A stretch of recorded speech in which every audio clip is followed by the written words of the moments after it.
Basically, living in New York, you get a little burnt out paying rent every month, right? And so I got this job down in Red Hook. Red Hook is right on the water in Brooklyn. And here's a shot of my bus where it was parked at night. So you can actually see that very very alone out there. It's like a ghost town. So anyway, it was right on the water, and when I started working at this job, I noticed a bunch of RVs in the area. And so when I started investigating, I learned that legally people were allowed to live in their RVs. Which then it was like, okay, here I am the past 8 years paying about $1,700 a month for a studio apartment. Now all of a sudden I have an option. Do I pay that much and hemorrhage money every month while I make it?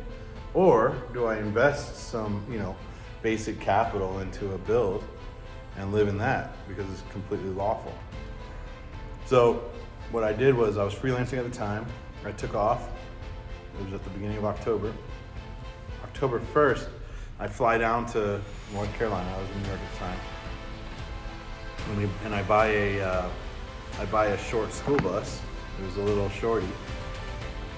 So this is it after the build, but this is more or less what the bus looked like. It was an old short Bluebird, pretty sweet body style with the old, very rectilinear and just, and so that was the bus. I had a solar array on there. And over the next 14 days, I proceeded to make it into a livable space. And so it only took me 14 days. In fact, I've got this shot here taken on October 1st. This is a shot of right after I gutted it from being just a regular school bus.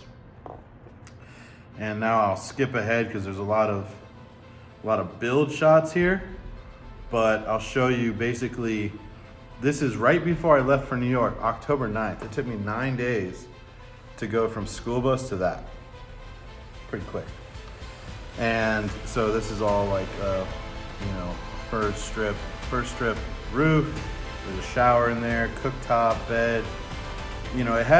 I like to say it had everything that a house has except for the space in between, in between everything. But I had a shower, and then I drove it up to Long Island and plumbed it, got the plumbing going and stuff. And, by the end of the month, I was moved out of my apartment.